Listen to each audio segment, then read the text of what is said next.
एक औरत सुबह उठी, उसे ऑफिस जाने की जल्दी थी। फ्रिज खोला, अंडे निकाले, नाश्ता बनाया, खुद किया और अपने शोहर को भी खिलाया। फिर दोनों अपने अपने कामों पे चले गए। चंद घंटों बाद शोहर ने अपनी बीवी को फोन किया और बताया घर में कुछ मसला बन गया है, तो तुम आज सीधी अपनी माँ के घर चली जाना, मैं मामला निपटा कर तुम्हें ले जाऊंगा। बीवी ने पूछा आखिर क्या मामला है। शोहर ने टाल मटोल किया, लेकिन बीवी के इसरार करने पर उसने बता दिया कि सुबह जो तुमने फ्रिज से अंडे निकाले थे वो अम्मी ने बाजी के लिए मंगवा कर रखे थे। अम्मी को लगता है कि तुमने वो जानबूझकर इस्तेमाल कर लिए हैं। अम्मी थोड़ी नाराज हैं। तुम अपनी माँ की तरफ चली जाओ, मैं घर जाकर मामला सुलझा कर शाम तक तुम्हें ले जाऊंगा। लेकिन औरत ने शोहर की बात ना मानी। दफ्तर से सीधी घर गई। जाते हुए 1 दर्जन अंडे लेती हुई गई। घर पहुंचकर अंडे ले जाकर सास के सामने रखे और कहा, इन अंडों की वजह से आपने झगड़ा खड़ा किया था ना, 2 उठाए थे, 12 लेकर आई हूँ। शोहर भी यह सब कुछ सुन रहा था। सास ने बेटे को आवाज दी और कहा कि देखो, इसने अंडे लाकर मेरे मुंह पर मारे हैं। आज तूने अपनी आंखों से देख लिया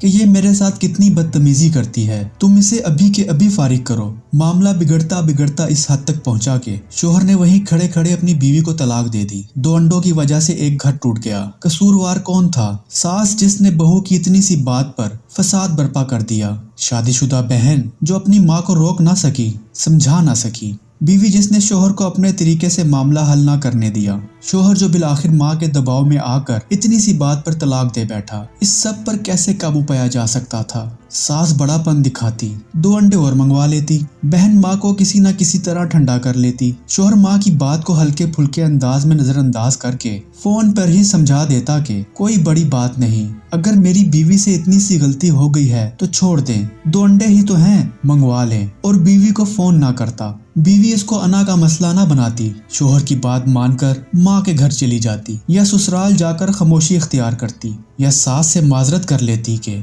ओ अम्मी, मुझे तो पता ही नहीं चला, वगैरह वगैरह। शोहर किसी न किसी तरह अपने असाब पर काबू रख लेता। बीवी से नाराज हो जाता, उसे कुछ दिन के लिए उसकी माँ के घर भेज देता, लेकिन इंतहाई कदम ना उठाता। हमारे माशरे में हमेशा नहीं तो अक्सर झगड़े 2 अंडों जैसे बेमोल चीजों पर ही शुरू होते हैं। फिर अना, जबान की तेजी और गुस्सा मामले को तलाक तक ले जाता है। और मामलात बिगाड़ने में जो लोग शामिल होते हैं, उन्हीं में से किसी एक की जरा सी कोशिश, थोड़ी सी मामला फहमी, दूर अंदेशी और अना पर समझौता घर टूटने से बचा सकता है। बस जब भी ऐसा कोई मामला पेश आए तो समझे कि मैं ही वो वाहिद इंसान हूँ जो इस मामले को सुलझा सकता है। लिहाजा अपना मुस्बत किरदार अदा करने की हर मुमकिन कोशिश करें और नस्लों को बर्बादी से बचा लें।